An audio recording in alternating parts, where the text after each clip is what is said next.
الحمد لله وكفى والصلاة والسلام على رسوله المصطفى. معزز مسلمانان ورونو او خويندو، یو معزز ورور پختنه کړي و چې دا نن سبا بعضی په نامه مسلمانان را ولاړ شوي دي د عاشقانو ورځ لمانځي. نو بعضی مسلمانان ورته مبارکي ورکوي، بعضی څه کوي، د دې شرعي حیثیت څه دی؟ عزیزانو، د عاشقانو دا ورځ چې د کم چا لخوا د دې بنسټ ایښودل سوی دی، د هغه نوم و ویلنټاین. دا د روماني سینټ یو شخص و چې د مذهب د یو جرم په وجه باندې زنداني کړل شو. بیا دا ویلنټاین د زندان چې کوم رئیس و دغه پر لور باندې مین، نو بیا په ده باندې دا حکم راوتی چې دا ویلنټاین به په دار زړیږي، د ده د اعدام حکم وسو. نو د هغه څخه وروسته چې کله دی د اعدام ځای ته تلي، نو خپلې معشوقې ته یې خط ولیکي د الوداع، مطلب مونږ او تاسې وایو د خدای په اماني. نو د دې عشقي خط په آخر کې دې شخص خپلې معشوقې ته ولیکل ستا ویلنټاین. تقریبا د تاریخي شالید له مخې دا پیښه په 409 میلادي کال د فروری په 14 نیټه باندې ترسره شوې ده. نو له همدې کبله غیر مسلمانان وګړي د ویلنټاین ته په احترام سره دا ورځ لمانځي. هر کال چې د فروری د 14 نیټه راځي، نو دوی دې ورځې ته د عاشقانو د ورځې نوم ورکړی دی او په دې نام باندې لمانځي، او ډېر مسلمانان د کفارو دا تقلید کوي.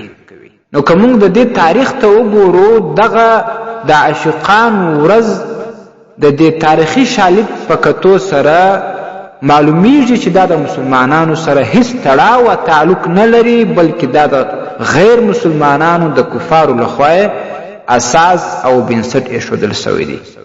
او بیا په دې ورځ کې د دې فاسدو خلکو لخوا ډېر ناوړه او فاحش بې حیا کارونه ترسره کېږي چې په قرآن کریم کې د هغه ډېر کلک رد او مخالفت شوی دی. الله رب العالمین په قرآن عظیم الشان کې فرمایي په سورة نور کې: ان الذين يحبون ان تشيع الفاحشه، په یقیني توګه کم کسان چې بې حیایي خپروي، فی الذین آمنوا، په هغه کسانو کې چې هغه مؤمنان دي، د مؤمنانو په ډله کې، لهم عذاب علیم فی الدنیا والآخرة، هغوی ته به الله رب العالمین په دنیا او آخرت کې دردناک عذاب ورکړي. دا خلک د دردناک عذاب وړ دي.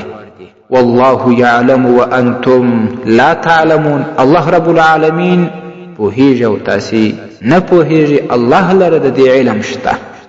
او دا شان نبی صلی الله علیه وسلم فرمای: من تشبه بقوم فهو منهم، کم څوک چې د کم قوم سره مشابهت کوي، دا شخص دغه ډله دا قوم سره. نن چې د مسلمانانو په نامه باندې بعضې کسان په افغانستان یا پاکستان یا نورو ځایونو کې د کفارو دا تقلید کوي، د هغوی سره دا مشابهت کوي، د هغوی په شان دا د عاشقانو ورځ لمانځي، نو دا حرامه ده. په شریعت کې د دې حکم د حرمت او د نجواز دی.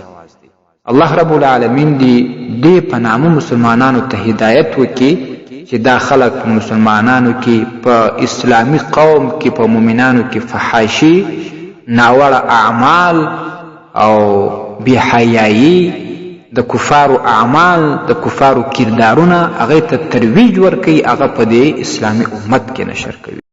ستاسې د اسلامي پوښتنو جوابونکی مفتي حکیم الله صابر الحنفي صاحب.